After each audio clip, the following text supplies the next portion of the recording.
Buongiorno everyone, welcome back to this week's episode of the Magpie Channel podcast. Keg's here with me, yous are here with us. Get your comments below. We're going to run through the Aston Villa game last night. That was a good one, wasn't it? That was nice, that a little bit sexy. That was very sexy. And then we're going to talk through, it is transfer deadline day eve. Oh, Christ, it is. We have seen someone.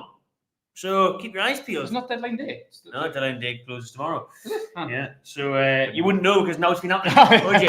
Not just with Newcastle, with everyone. Yeah. And then we'll talk about the upcoming month. Newcastle need to try and kick on after a good couple of results. And then we'll preview this upcoming game, Saturday's game against Luton Town. Get your questions in the chat below and we will answer them towards the end of this podcast. We'll look, as always, to run for about an hour long, so get involved. Keg, how are we doing, walking? You all right? I'm not too bad. I'm on the H2Os today. So sensible. Yeah, I mean, could be better, but never mind. You know, could be. You know what it is. You know, it is what it is. Yeah. We're coming off the back of 3 points, so it's all right. It's all good. It's all right. Big ranking. I'm sure you had a few celebratory drinks last night. Did you? Did you not?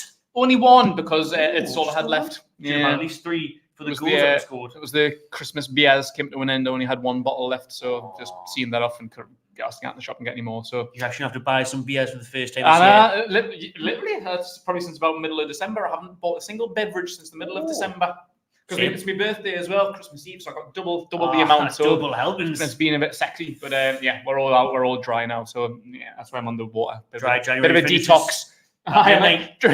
Dry January starting now.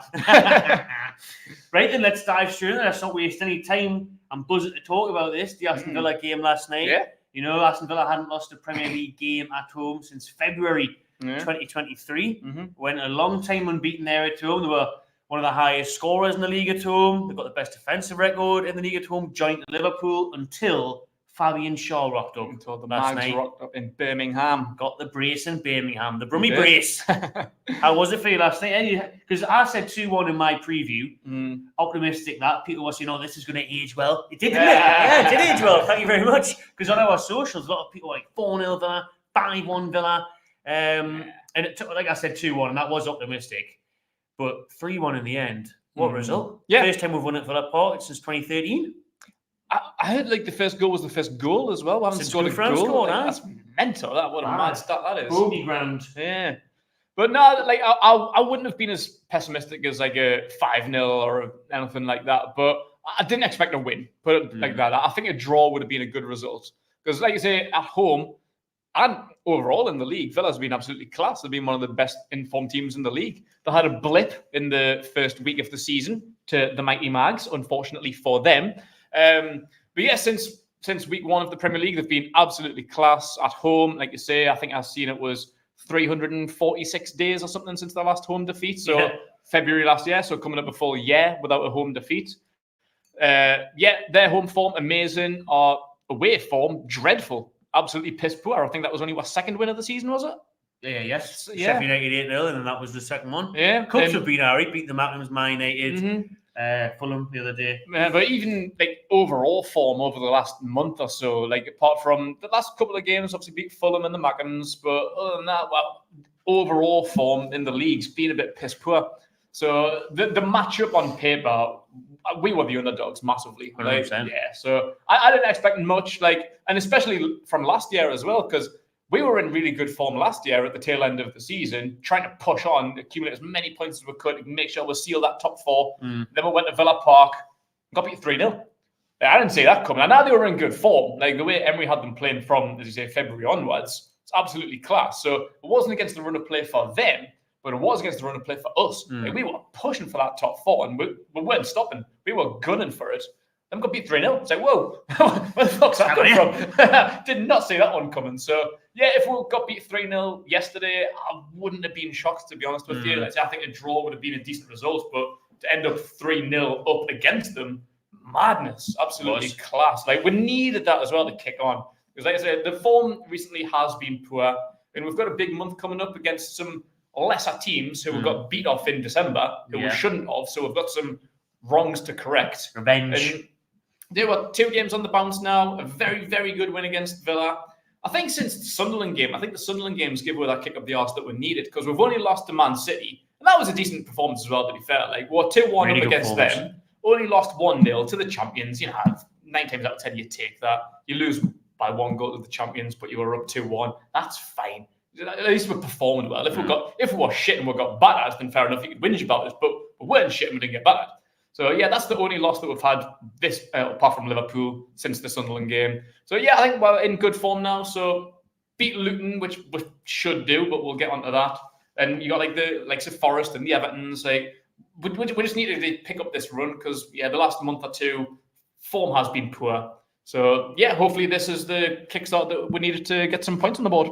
Absolutely, and Eddie Howe said before the game last night on air, we can still get top 4, and people will laugh at him on social media. And again, for me, I think that, well, you never know the run that we could go on, but at the minute, you would say it was a stretch. Yeah, I wouldn't say top 4. What, we 11 points off 5th or something at least? Yeah. So it's a big stretch. You need results to go your way, but the best way we can do that is build this momentum now. Yeah, we've had a great result in the FA Cup where we didn't play that well against Fulham, but got the job done. All that matters in cup football. We're in the hat for the next round. Got Blackburn away. Again, you look at that and you think, win that, we're in the quarters. Unbelievable stuff. But then the season, the Premier League is where it's at now. And now after the winter break, if we can build on that massively impressive win last night at Villa Park, we've got Luton Town at home on Saturday. We've got Forest away the following Saturday, which we won there last year. Great performance, great result. Yep. And then we've got Bournemouth at home. So those are 3 massively winnable games. Especially and then we're rounded off with Arsenal, I think it is, at the end of February. Which end of the month. It's obviously going to be difficult. Got a good draw there last year, though. So if you can get the 9 points in the next 3 games, the table can be looking so different. I mean, it's already looking different. 10th last night, floating mid-table. We're 7th. We're 7th now. Yeah, 1 win. I think it helped the Brighton got beat as well. Thank you, Luton. Yeah, well done, Luton. Not for Saturday though, but just go on the piss for the rest of the week. Yeah, celebrate that one. Enjoy it. It's a lovely one. I had a bio, nothing but Guinness for you for the next 5 days, and then just have them, and then you can crack on. But Luton, we'll talk about them in a minute. But really impressive win for them last night. I didn't see that one coming, to be honest. That was a mad one. Not at all. Well done to them.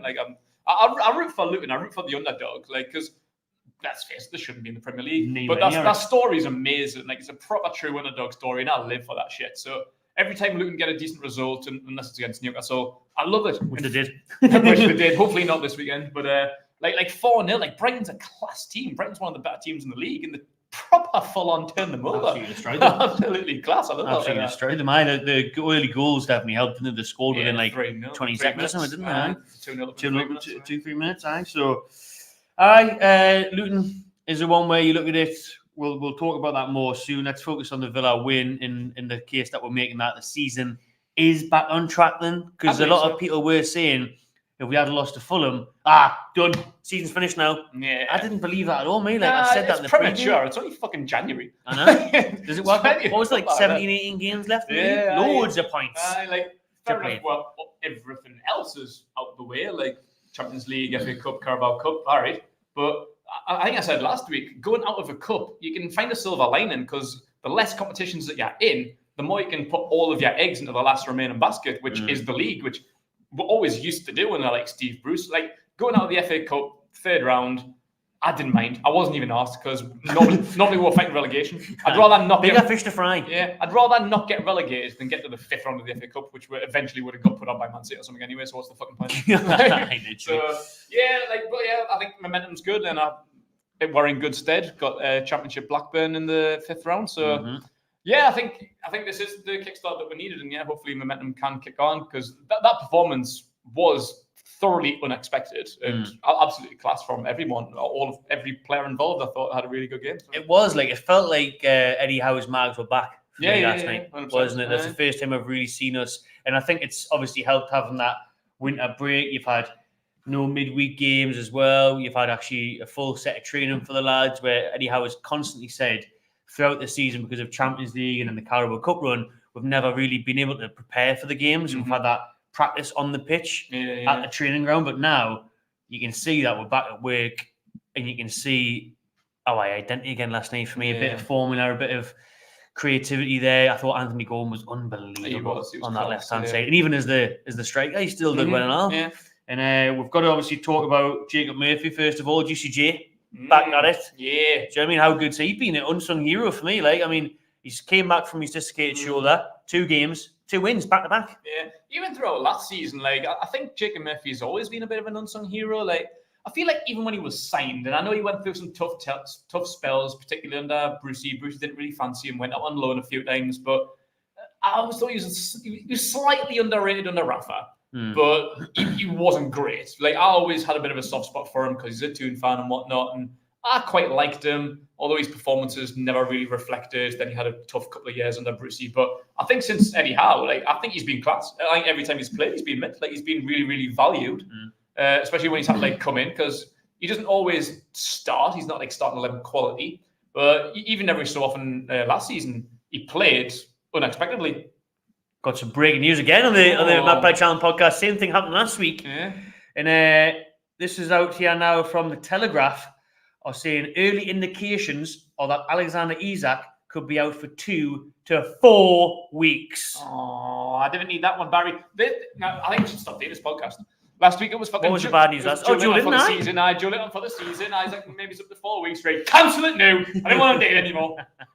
Oh my dears, it's shocking injury news yet again.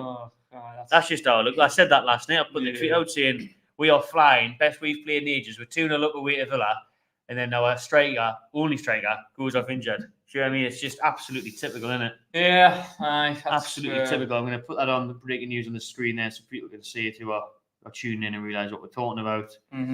But I lost my train of thought there. I don't even know what I was rambling on. Well, you were bigging up Jacob Murphy. I was bigging up Jacob Murphy. But yeah, I always feel like he's been a bit of an unsung player. Like he's good squad depth. Like he's not the kind of player that you want to see start week in, week out.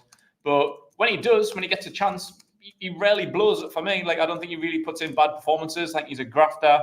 And I think supporting the club, I think that's a good thing as well. Like he proper grafts for the club that he grew up supporting. And I love that he doesn't really get talked about highly enough. Like I know he's not a born Geordie. I mean, he's half a Geordie. One of his parents is from Ashton. We're counting it though. And he's a Toon fan. So for me, I think he should be credited with like the Burns and the Dummets and the Longstaffs as like a Geordie boy because he is essentially like he's a half Geordie and a Toon fan. Like that's good enough for me. Good enough for me. He's one of the lads as far as I'm concerned. So yeah, like I think that he is one of these players that he's not sexy. He doesn't really get you off your seat. Like Murphy's in the starting line, like, oh, get in, Murphy, start. It felt that way against Fulham, mate, because there was no one else as well.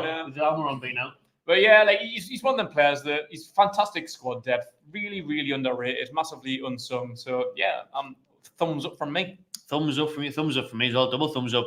And he is definitely one of us. His passion is unbelievable, man. Yeah. And you can see how much he loves it. You can see how much he means it. In my house, like we don't even call him Murphy, we call him Shithouse Murphy. Like I said that. I said that when he played the other day. I was like, Shithouse is starting. I got when the goal was like Shithouse. That's what we got because he's a proper Shithouse. Like I love his character. Yeah, Southampton wave. Yeah, like even like what was it when he scored against Tottenham or something and he came off?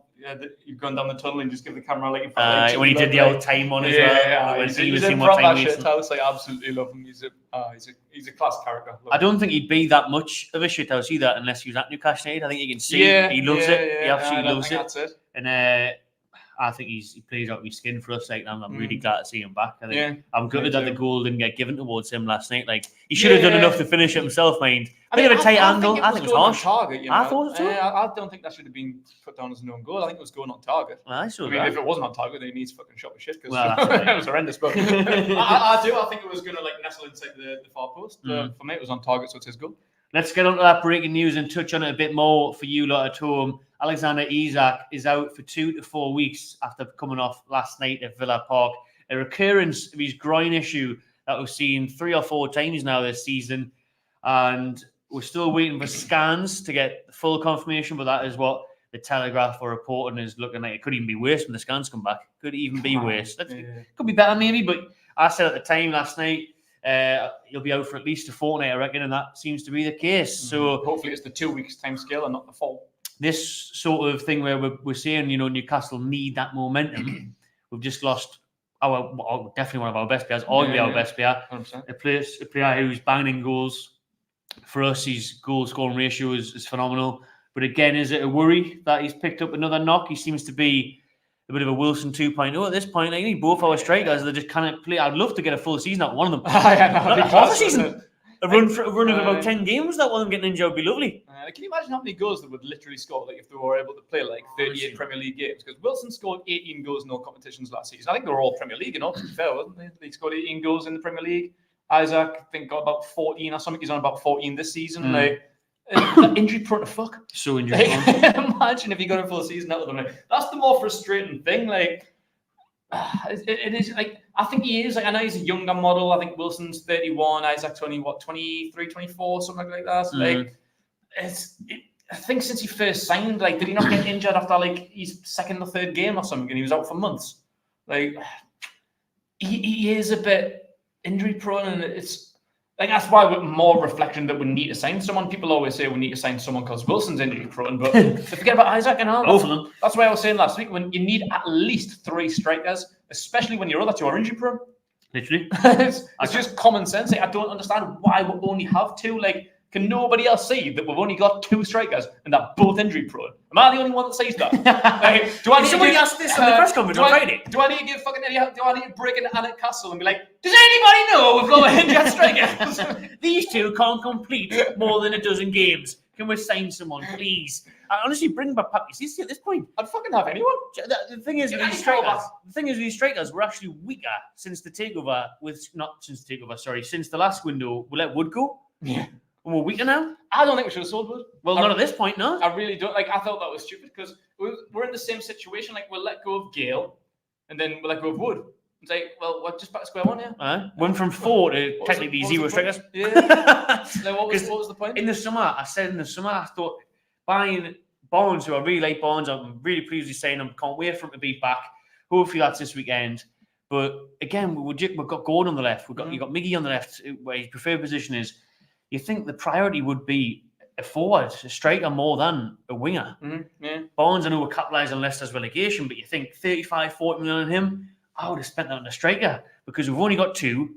Both of them are always injured on and off. Yeah. And then they're classing Gordon as a third striker, which he did well last night, but we've seen how well he did in the first half and how well he's done this season from the flank, getting goals and assists. So, I don't know, I just think that was a bit of a mistake from the recruitment team. And obviously at the minute, we're struggling with financial fair play and PSR is dead end days tomorrow. Eddie Howe said last night, no matter what Isak's injury is, he doesn't think we'll be able to sign anyone, which is insane to me. Insane. Yeah.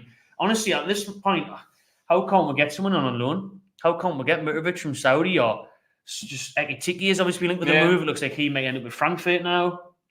But somebody on loan, if you can't sign the striker, pay money for them. Get a loan. Where's Hamza Chowdhury when you need him? Aye.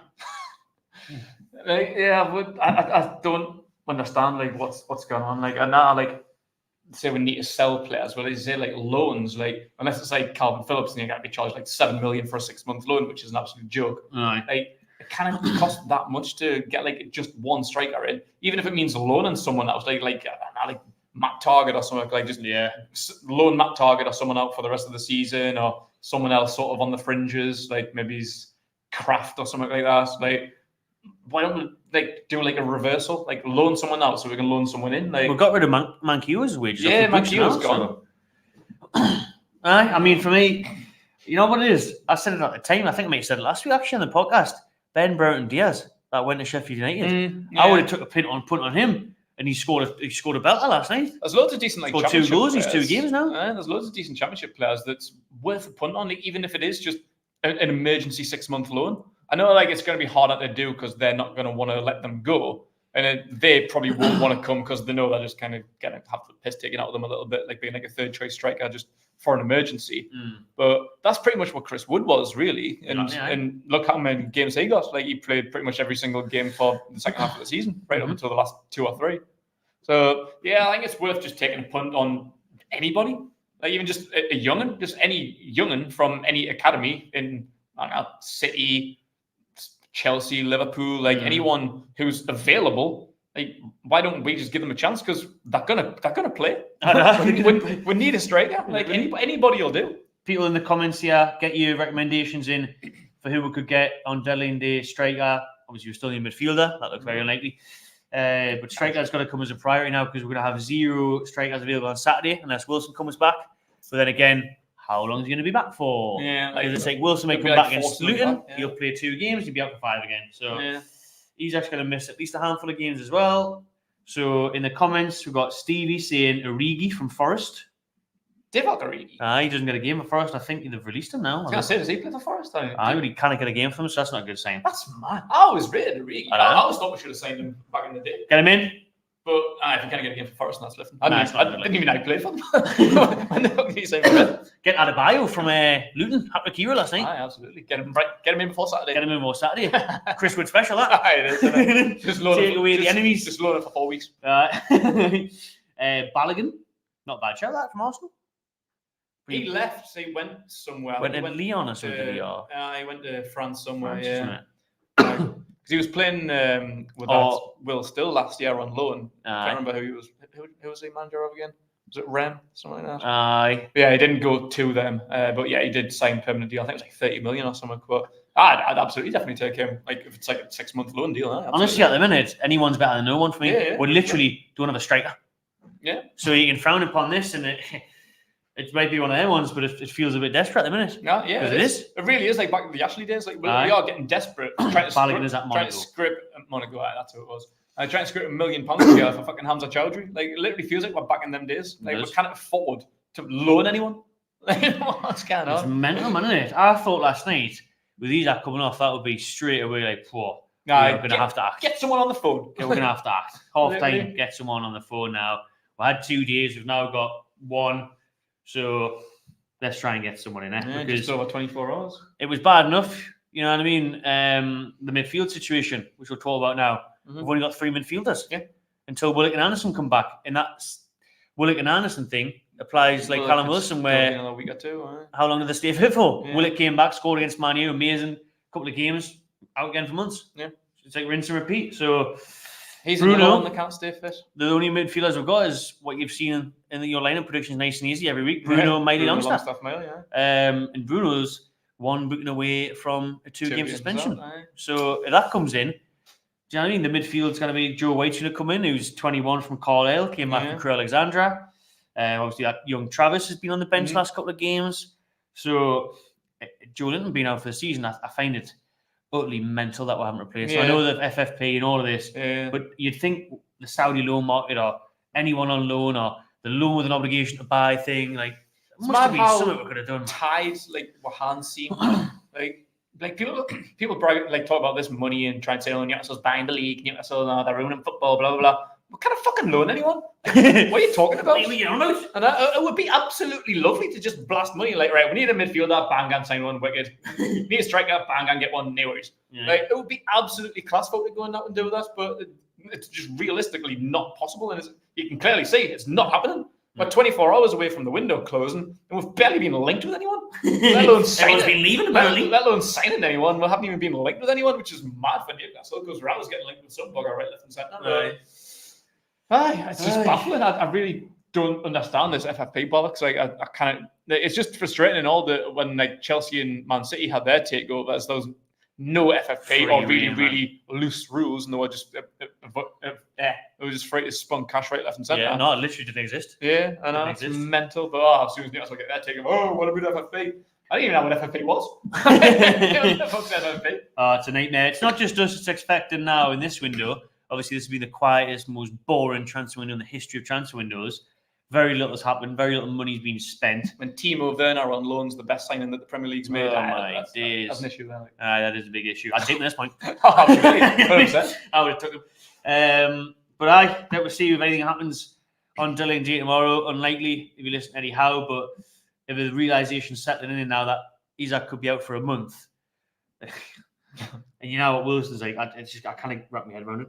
Honestly, I can't. I'd be getting fucking Sch3r out the away stand at this point. Yeah, literally. Chop Ryan Allen, he was there. Was he? Right, both of them. Bring them back. I haven't been able to get my head around it for the past since Wood left. Like that's why I really don't think he should have left, because I knew that was leaving without 2 strikers, and like I've always said, that's just not enough. No.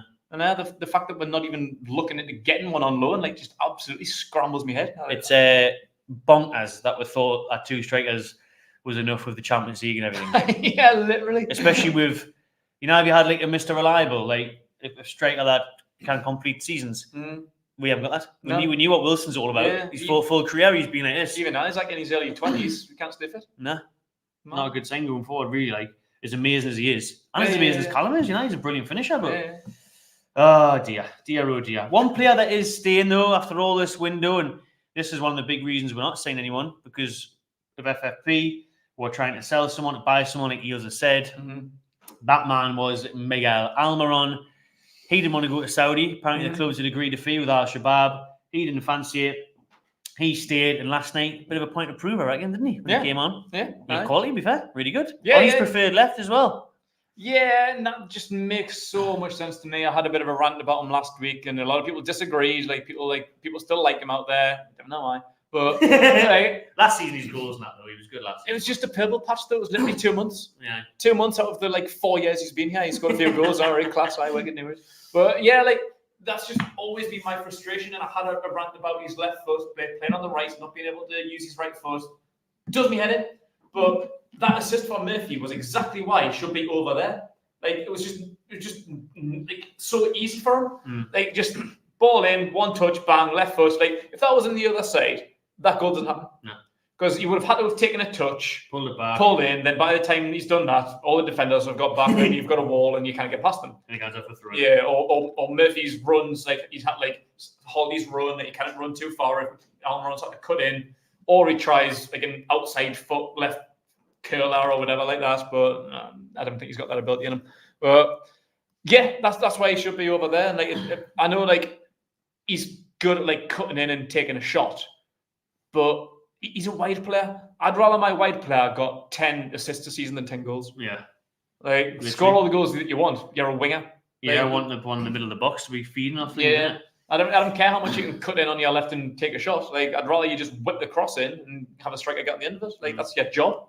Do your job. Do your job, mate. Well, last night he did do his job, and that was the thing on the left. Mm-hmm. Straight in. No messing about. First time ball. That's what you want. Yeah. Do you think that'll change, though, going forward? Because, to be fair, it's got to. I suppose on Saturday, I would like to think so, yeah. As it stands, that would be my front three. Murphy on the left, Miggy on the right, and Gordon up top. That's the only thing that I can possibly think of right now. Yeah, that's the way it's got to look. To be fair, there's not going to be many options. Again, that's mad, though, because what happens if Gordon pulls up? And then we're literally that third choice striker that we're playing with. And we're going to have Indeweny or something off the youngins coming through. Yeah. Parkinson. Ben Parkinson will be starting now. That's left now. I mean, I'm all for the young'uns getting a start. Look at Lewis Miley. You don't know how good someone is until you give them a chance. Exactly. You need to see what they can do before you start slagging someone off. But on paper, it just doesn't look great. So having Ben's played that's never played before, forcing to come in because we haven't got enough squad depth. It's literally Ashley Brucey 2.0. No, it's crazy. It is when you look at it, you think. I'm worried in that sense, where we've got the FA Cup coming up as the only midweek game. You'd hope that a Saturday will give us that relief where at least bloody Wilson or one of them is going to be fit to play. But honestly, I just, if this was the middle of February, it'd be I wish it was still the transfer window. So we something about it. I just can't wrap my head around it. There's got to be some striker out there that we can sign, man. There's got to be. There's got to be somebody out there. I'd go for Ekatike if we could. He said he's got where was it? Frankfurt. He was linked to earlier. I'll see if there's been any updates. But a few hours ago, I'd take Ekatike. I've always said we should go for Ekatike. We tried. Didn't he turn me down? Even if it is, but now, he turned me down twice when he was younger. I think he was only 18 when we were going in for him, and he was still his hometown club. Was happy to play there, so he rejected the first time. Then second time he rejected to go to PSG, which I can understand because he's French, staying in his home country. He's still young. He didn't want to move from home, but at least at PSG, he's staying in his home country. He can still be close to his parents or whatever. And on top of that, he's playing for one of the best teams in the world. He's playing with Magpie and stuff. So I don't get a game. I don't blame you for wanting to go to PSG instead of Newcastle, especially at that time, because we haven't gone in for him since we've been good. Last time we went in for him was the last summer's transfer window before our top four push. Last time we went in for him, we just finished the season 11th in the league. Where we just scraped relegation, where we were fighting it all season. So I don't blame him for turning me down at all. But now it's 2 years later. He's a little bit older. He had his opportunity at PSG and flunked it. He hasn't been great, and they want rid of him now. They're not keen on him. Hopefully, you can see what we've done. We've pushed on. We've played Champions League. We'll fucking beat PSG now. It'd be good. He didn't come now. Yeah. Like, I would have been watching the stands at PSG. Like, I don't know about these that could have been playing for that could be on the other end of this, man. Damn, get me agent on the phone. But I think that could be his mindset now. He's 2 years older now. He's a bit more mature. He's seen what Newcastle can do. We beat PSG in the Champions League. So maybe he's more keen on the move, and maybe he's better for it. So I'm all for it. Like, I think we're done with scouting, and I trust the scouting team. I trust like Dan Ashworth. If we went in from twice, they've obviously seen something in him. He's obviously a player that they think can work in our system, or we can develop him like Livramento or Lewis Hall, something like that. So if he was that good 2 years ago, reassess things, see if he's still on that trajectory, and if you still agree that he can be worthy for our team, can't get him. He's been hanging around in Magpie for 2 years. Should we get better? Exactly. Should we learn a thing or two? Yeah. I'd get better if I was hanging around Killian. So I think he'd be a brilliant signing for us. Like, I really do. And like I say, we're desperate for a striker, so anyone will do. And he's got age on his side. I think how could improve him. I think how obviously likes him in the first years because he has that versatility where he can play across the front line. He can play down the middle, but he can play out wide if there was an injury to Murphy or whatever. So it's a win-win. I think we should be. It is, it's unknown. It's risk-free. It is. If it doesn't work out, you just sound well. Harry gone back to for a few months, but there you go. Yeah, absolutely. If he's going to go to Frankfurt as well, PSG are pushing him out the door. Nothing's been updated from 5 hours ago where they're in talks with Frankfurt, and it's likely he could be getting a deadline day move. We should be on that straight away. Yeah. You know what I mean? Amanda should be on the phone saying, Hugo, remember me? Fancy it now? He's someone we've already scouted, someone we've already spoke to, someone we've already agreed to deal with. Right. So you knew he was keen back then. He just probably had second thoughts about his age and leaving home and whatever. 2 years later, like, we've already done our scouting. We've already agreed it. He agreed to come. We agreed to sign him. He's available. What's so hard? No. I can't get when's the next Anakin meeting? I'm gonna fucking we're getting there. We're getting there. Like next time we're there, like I'm like, oh man, I'm gonna be like, just stop oil. So just sign somebody. Just sign somebody. Just sign someone. Oil. Look at that on the t-shirts. Yeah, mate. Well, to be fair, Newcastle have signed someone. Oh, yes, 2 hours ago. Newcastle United as a club haven't officially announced it yet. I don't think. Maybe on the website the other day someone said, but I didn't see it. No. But Newcastle have signed the formal documents for Alfie Harrison, and he is set to join from Man City. Understand the contract is valid until June 2027, with an option of a further season. Newcastle convinced of his potential for the present and the future. I would imagine it would have been the future, but considering we've got new midfielders, as soon as Bruno gets a suspension, Alfie Haaland will be in the middle of the park for it because he looks like Haaland. But he'll be chucked in probably at the minute. Yeah. And I was speaking to Big Steve, big him up, the YouTuber, and he's devastated that he's left. Oh really? He is amazing. He says he says he can't believe City are letting him go. Oh really? And it must be some sort of internal matter, Rashford thing or something. But I mean, he didn't say that, but he's just guessing that something's happened there because there's no way. He's like, I can't believe City let a talent go like this. He says it's not one of them ones where they've got obviously the Harvard a brilliant academy. And it's someone you think, oh well, yeah, he's good, but we'll let him go. He's like, this guy is class. He's going to be unreal. So because you made the point last season, like if he was that good, why would City let him go? Exactly. Yeah. So I was speaking to Steve, and Steve was like, I think something's obviously went on behind closed doors or something, disagreement or whatever. And he's hopefully he's not like a troublemaker. Hopefully not. Yeah, hopefully he's not someone that's going to whinge about contracts and like refuse transfers, like demand transfers, or refuse to sign contract, or refuse to play unless I get blah, blah, blah, like the way modern footballers do, little prima donnas with his ponytail.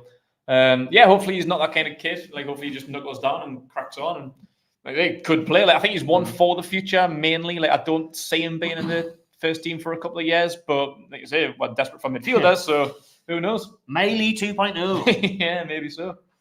Miley 2.0.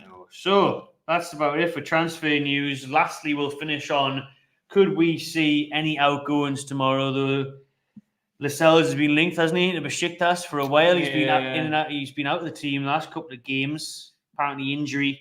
There was a lot of rumours that wasn't the case, but it looks like now it's going to happen. Basically, I think more would be done. Like if I'm assuming, like if nothing was done, medicals and stuff would be here. But Turkey's a long way. It's not like a 2-hour flight. Like it's a bit of a trek to Turkey. So with the transfer window closing in just over 24 hours, you would have thought more would be done at this stage. I can't see like anything happening last minute to go to Turkey. Aye. Yeah, it would have been done by now, or at least in advanced stages. Yeah, you would have thought so. But do you think it was a coincidence that he's obviously been out of the team, or do you think people are reading into that too much? Yeah, I think they are. I think that's always the case. I think unless you don't know what's going on behind closed doors, people might be pushing for a transfer, but I don't think Lascelles is like that. I think Lascelles. Captain, man. Lascelles is loyal. He really is. He's a loyal, firm captain. He's hasn't got that mentality. He's not going to refuse to play because there's transfer rumours. If there's a chance to play, he'll play. He'll always put the club first, and that's what makes him the captain that he is. So, yeah, I think people are reading it back too much. I genuinely believe he's injured and he just can't play. Do you think he's going to get a new deal? Because this is the talk of why we're going to let him go, because obviously his contract's expiring, isn't it? I wouldn't be surprised, because over the last couple of years, we've signed people that I wasn't expecting. 2 years ago, and it worked out massively, to be fair, but I wasn't so sure we would have re-signed Longstaff. And at that time, I wasn't 100% sure he deserved it.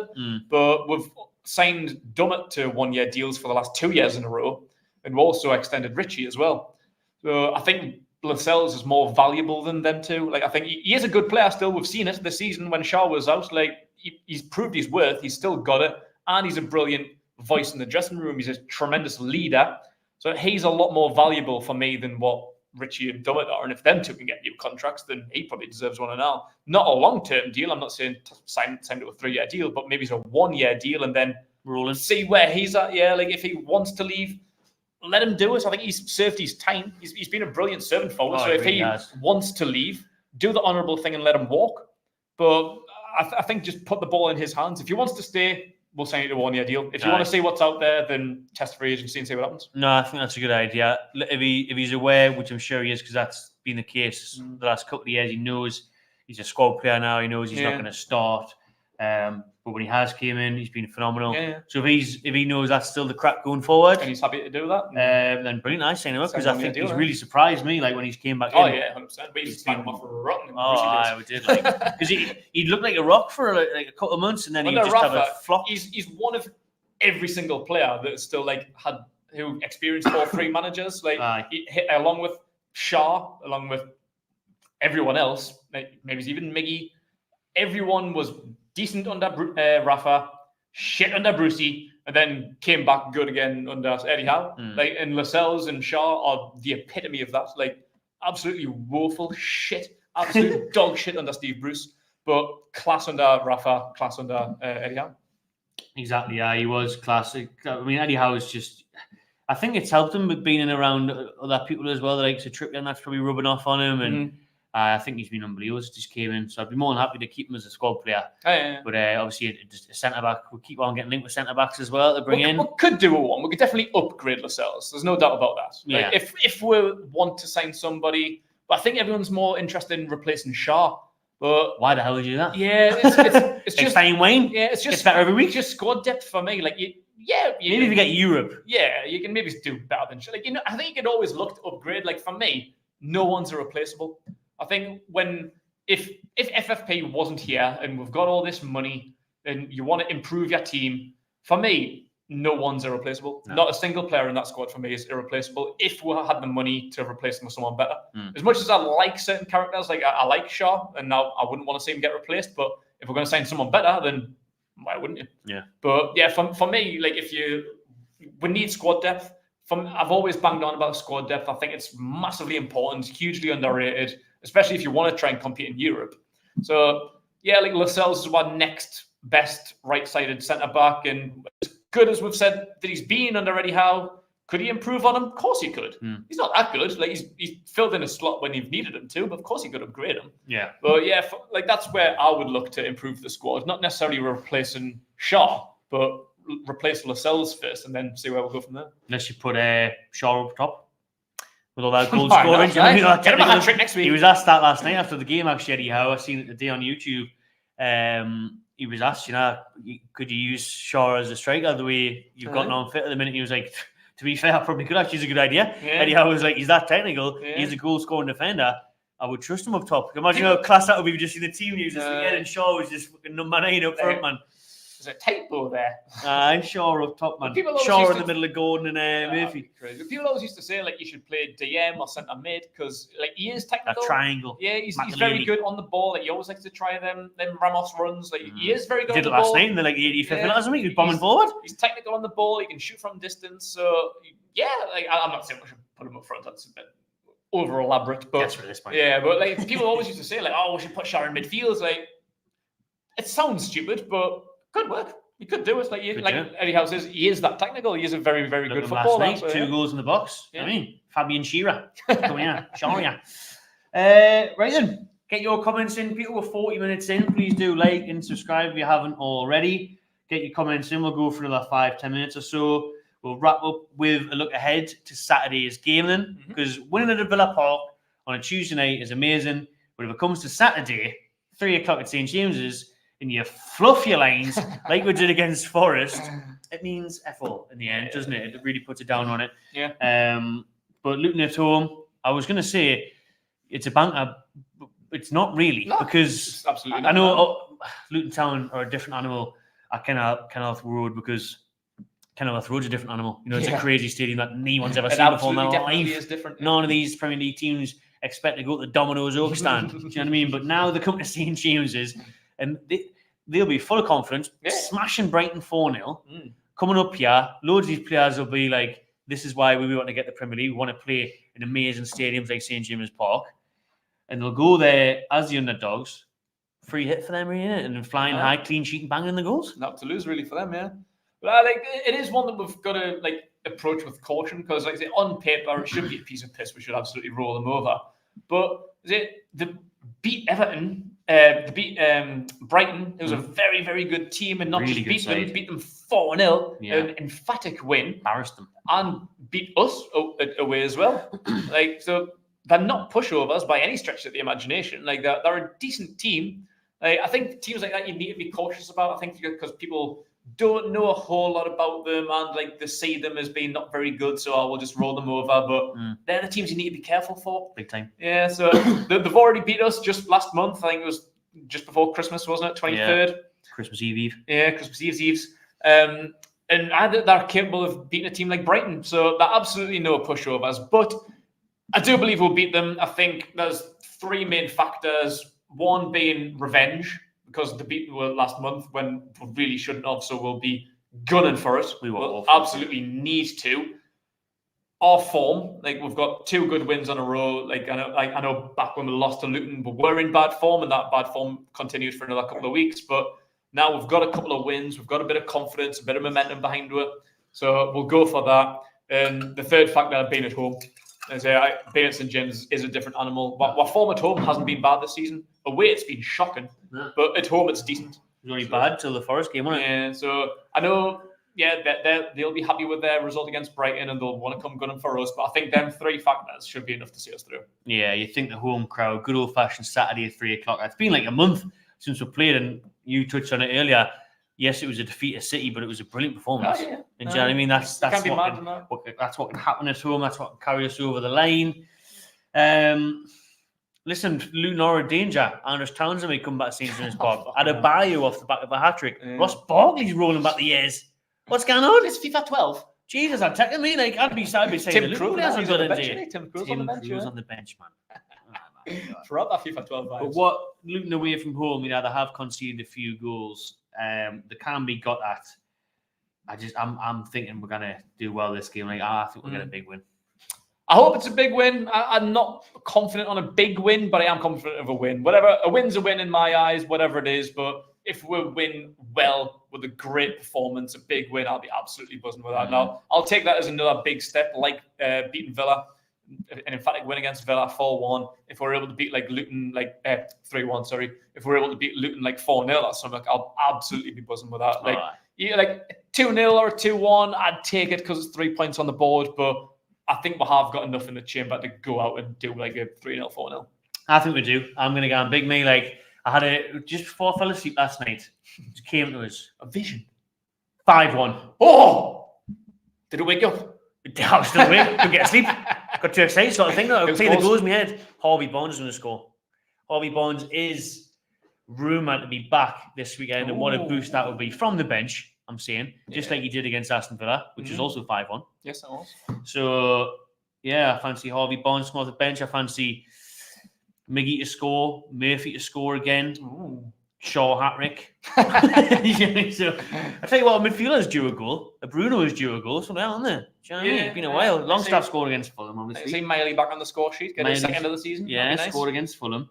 I'm going to go for a big 5-1 win, and then the table could be looking juicy. I need to have a look at the fixtures this weekend and actually see who in and around us is playing when. Yeah, if Brighton lose again, that would be nice, because I think we're tied with Brighton. I think we're even on points, just with a better goal difference, if I'm not wrong. Maybe it's a point ahead, I'm not sure. At the minute, we are 7th, level on points, but our goal difference is a lot better. Obviously, that 8-0 against Sheffield United just sorted out before 3 points off West Ham in 6th, and 8 points off Spurs in 5th, which at the minute, 5th would get you Champions League place with that coefficiency rule. So that would be amazing. So let's see who Spurs, West Ham, and Brighton have got this weekend. Also, Man United, who play tomorrow night. Everyone's playing.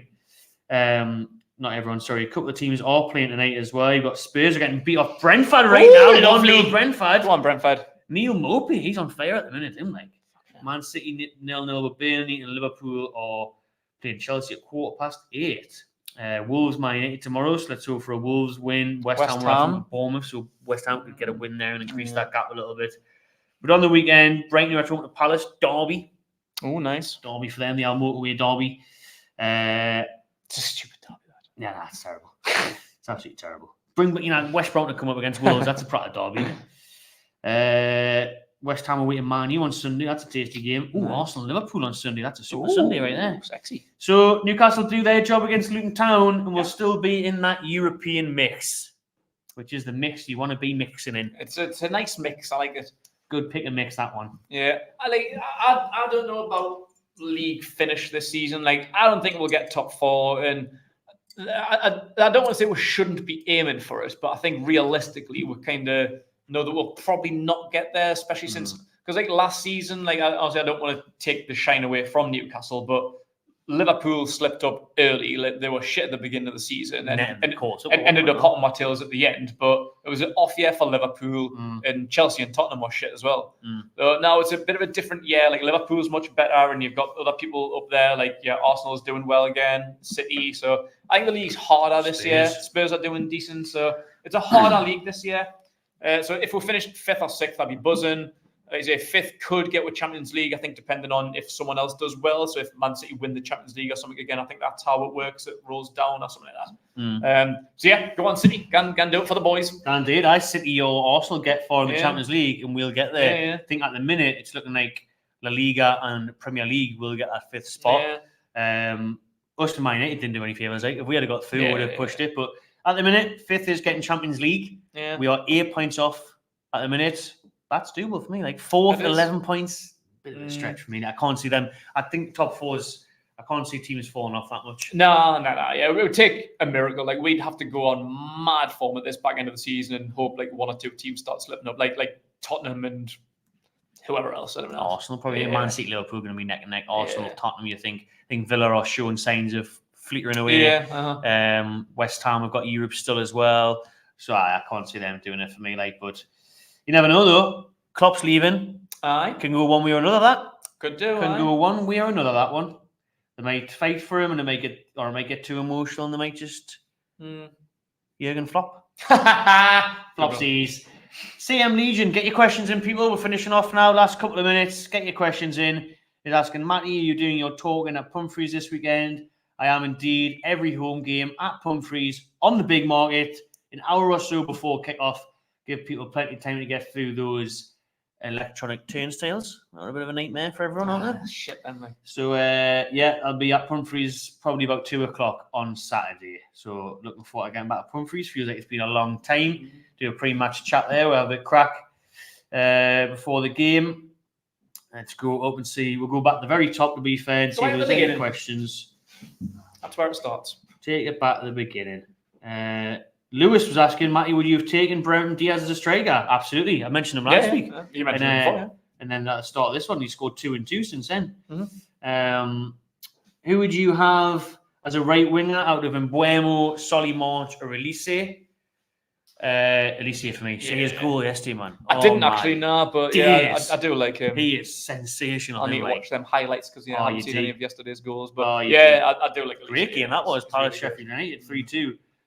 Brereton Diaz scored a fantastic goal, and Elise and Eze were they're literally going to keep Palace up single-handedly. They are good, like in that, but it's mad that they had Zaha there as well. They had like 3 like really good like wingers, but now Zaha's moved on. Like he's older than people think he is. Like people still think he's really young, but he's like 30, 31 now. Like them two, the younger lads, the two coming through to replace him. Like either side, they're absolutely mint.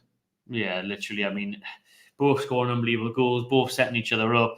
Wasn't it Chelsea in for him? Wasn't he going to sign for Chelsea? Like he'd had a deadline day deal agreed. They were going to last minute he turned back. It was like 50 million or something like that. So they were going to spend big on him, but he had a last minute change of heart. Thought, no, he's going to stay. Which is fair play for him. I respect that. Want that game time? Yeah, because he wouldn't have played for Chelsea. Surely he'll move in the summer, though. Surely. Most likely, yeah. Eddie needs to play Sch3r up front, is what a few people are saying. Someone's saying I'd put Alfie Harrison on the bench, since we've usually got 2 keepers on there anyway. We haven't the last couple of games had 2 keepers, but we have had teenagers. Obviously, Travis has replaced the second choice keeper. Karius was getting ready last night, 2 or 3 times running, jacket on, jacket off. When Dubravka went down twice. Oh, God. He was good he didn't get his moment. Jeff says, Matty, take your boots on Saturday, you'll get a game. Damn right I would. Go put your rent killer. I'll be offside for 9 out of 10 goals. Me, cancel the video that day and I'll be all right. Cancel the video that day and go with him and Renty, you'll be all right. We're in the old charity game next month, don't we? Yeah. Getting the laces back on, to be fair. We're going to have to get in touch with Adidas. Get the new print sent. Goals. Get the Predator boots sent, Adidas. Thank you very much. We'll get that ready. Signature header coming in. I'm going to have to start getting some practicing, to be fair. I said that last year and I didn't. Last time I played was 2 years ago. Last time we did a game and I was knackered after about 37 seconds. Yeah, that's why I went and goal. Clever. I like it. More information on that shotgun goalkeeper match coming up soon. Looking forward to that. A lot of people just obviously talking about Isak's injury. If you did miss it, it is a rumour that he's going to be out for 2 to 4 weeks, according to the Telegraph. Luke Edwards tweeted that earlier on. Newcastle United are still waiting for scans on the striker, but that is looking the case. Stevie's saying Che Adams is rubbish, but he would do.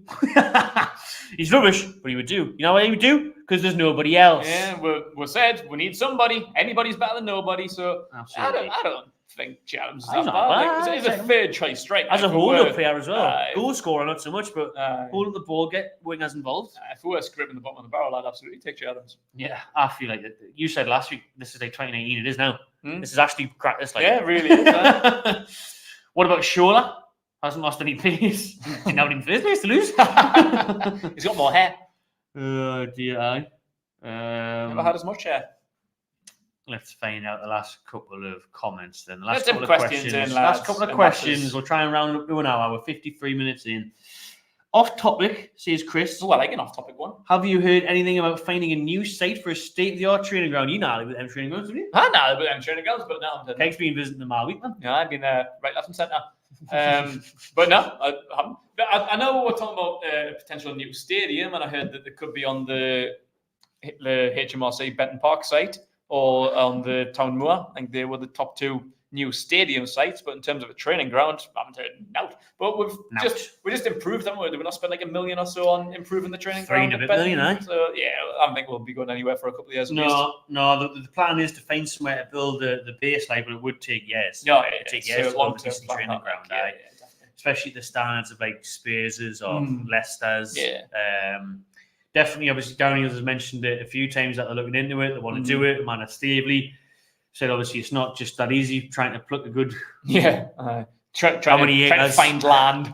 It's not easy to come by. Obviously, the rumour massively was the racecourse, wasn't it? Parklands. Oh, yeah. They got the racecourse, the golf course area, a lot of land there that was up for grabs. I'm not sure how they got on with that, to be honest with you, Chris, but I'm sure something will just come out of the blue, and hopefully soon they will all get excited because then you'll start seeing the blueprint for it. And listen, it's so important this year.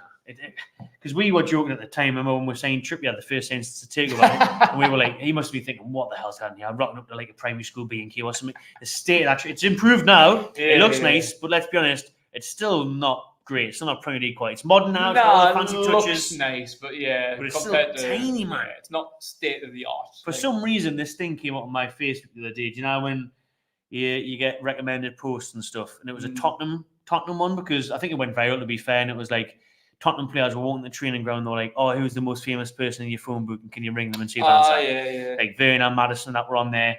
And I was like, "Wow, that training ground looks immense. It looks unbelievable." And you just look at ours, and it just looks like a shed. And you're just like, "What's going on?" I even argue that the Billy Academy of Light probably looks better than ours. Aye, well, literally, Middlesbrough got a better training ground than us. Yeah, Brighton's unreal. Obviously, Leicester in the Championship, who are probably going to come back up. You need to improve that, because that first impression is huge. I mean, Sandro Tonali, when he came from Milan, and he's turned up, I must be thinking, what's going on? Is this like, is the other one under construction? Or But it is as well, like if you are trying to like entice people that are from like a top European club, even like a top Premier League club who's got like top facilities, like that's kind of part of the attraction. Like normally, like before the medical happens, you take them on a tour of the stadium, you take them on a tour of the training ground. Like if they don't like what they see, they might be caught their age. Like, is it too late to back out here? Because this is a fucking shithole. Because that's their place to work, you know. You go there every day. League One? Is this Premier League or is this fucking League One? Like, what's going on here? Like, this is lifting. You know, have you gone to work in a call centre and you've got a couple to choose from? You know, you're like, I don't know who to choose here. Nice sofas. Yeah, you go to one office and it's got nicely decorated walls, big screens you can watch on your break. You've got a nice fan on your desk. You go to the other one, it's miserable. There's spiders in the corner. Your laptop's dusty. The vending machines don't work. You're like, well, I'm choosing the first one. I'm not coming here. Absolutely. Same thing, kind of. Time to get Ronaldo in. Hey, mate, why not? Test that Saudi market. I wouldn't mind, like. Yeah. Benzema, he's been available, hasn't he? I'd love 3 million a week, like, so that's a bit of an issue.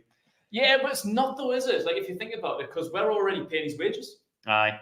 Like, the people that pay Newcastle's wages are the same people that pay the top 4 Saudi teams' wages. So technically, it's... I can't believe we're not capitalising on these people. It's insane. It makes sense. Like, so yeah, they're already on the payroll. Like, they're not changing anything. They can still keep that same contract because we're already paying them anyway. So yeah, it doesn't. I really don't see why that matters. Like, if he wants to keep the same contract that he's on at it's not Al Nassr, is it? Al Ali, isn't it? No, Al. Oh God, what's the other one of them anyway? But yeah, like they're the. I think it is Ali, isn't it? It's not Etihad. Is it? The yellow and black strip, isn't it? On that. Yeah, the one that Kante plays for. Who cares? Basically paying his wages anyway, so I really don't get why it matters. So you're just signing one contract to another, just keeping the same payroll. That's insane. Yeah. I can't believe we're not. I guess it's got to come from the Saudis not wanting to let players go when their season's still going as well. But they don't want to play. What's more important though? We've got, their owners have got to look at that. We're the same owners and be like, we'll keep Benzema, we can win the Saudi league again, mint, or we'll give them the Newcastle and they could get top 5 and maybe win the FA Cup. Well, that's going to be more beneficial than fucking letting them win the Saudi Pro League. I know they don't want to let them leave, but the players have to have their demands as well. Like, the players don't want to play there, and for them, it's an absolute win-win. If they get to keep their same contract, then go to like a top 10 Premier League team, they're probably happy. Like, sound, I'll go to Newcastle. We'll try and compete for the top 4, if not get top 6. I'll still keep me £3 million a week wages. Lovely. Now I'm going to play Al-Shabaab and Steven Gerrard playing at fucking 300 fans. Like, it's awful. Yeah, it's absolutely lifting. Like, at least if you come to Newcastle, you get to play like your Man Cities, your Liverpools, your Chelseas, Man Uniteds. Like, it's much better than playing, I don't know, Qatar FC. Like, I don't know. It's lifting. It's mad, isn't it? Couple of last questions then from Fizzy Sausage. Great name, that, isn't it? Fizzy Sausage. You ever tried a fizzy sausage before? I haven't. I do like a sausage. I've tried many varieties, but not like fizzy a fizzy one. Drink as well. So mix it together. There you go. There's your next sorted. Battered sausage and iron brew. Ooh, get that in you. What's your thoughts on Isak? We were better up front with the makeshift strike force. Don't know about that. Like, even though the second half did do well, Gordon did well down the middle. McGee performed on the left. Maybe got the goal/own goal, but. I'm gutted that he's injured. Apparently out for 2 to 4 weeks. Yeah, what's your thoughts on Isak? I think he's probably our best player. Right. So elite striker. Scores a lot of goals. So yeah, I think highly of him. Very, very highly. Very, very and I wish he wasn't so injury prone. Wish he could sort his fitness out. Last one then. What about free agents like Lingard for the rest of the season? Don't need wingers. Got enough of them. Barnes just come back. 2 years ago, absolutely would have taken Lingard. After his loan spell at West Ham, I was craving him, to be honest. I was absolutely begging for him, but after his failed spell, massive, ridiculous contract at Forest, fell flat on his arse, barely played a game. Deserved it. Absolutely shit. I wouldn't touch him with a barge pole. No, I'm surprised he hasn't went like a Saudi or something, to be honest. Well, he went training there, didn't he? Like, he was training in with Saudi. Gerrard, was it? Someone. I didn't even have the bloody names of the Saudi teams. I couldn't give a shit. But yeah, he was training with them, but I don't think he ever got a contract. No. Why not? That shows something. Why didn't you get a contract with a Saudi team? To everyone, aren't they? Literally, unless he was demanding like £90 million Do you know who I am? Show them clips like Euro 2014 and that. Show them his dances, that best dance moves. Look what I can bring. Look what I can offer. My days, man. But now we don't need more wingers, but any free agents that are strikers. I'll take it. Sibierski. Ooh, Anton. Love him. Bring him back. Right, then that'll do for this week. Yeah. Anything else? No? That's good. So. 1 hour on the dot will be lovely. Thank you very much, everyone, for tuning in. Thank you to the people that are listening as well on the old audio. We are available on all the podcast platforms. So those that aren't watching us or still listening to us, you can get us on Spotify, Apple, and everywhere else that you listen to your podcasts on. We are on there as well. So cheers. We'll see you next week. Remember, it is a weekly podcast. Tuesdays at 7. Apart from this one. Because of the Villa game. Thankfully, going forward, apart from the FA Cup when that comes round, we'll be doing them on Wednesday. Well, we never know. It might be Wednesday. I think that it'll be Tuesday or a Wednesday against Blackburn, won't it? So Wednesday, we'll fill you in on that. But we'll figure it out. Normally, on a week-to-week basis, it will be Tuesdays, live and direct at 7 p.m. In your ear. Thanks very much, people, for watching and listening. Subscribe to Magpie Channel TV, and we'll see you on the next one. Enjoy yourself.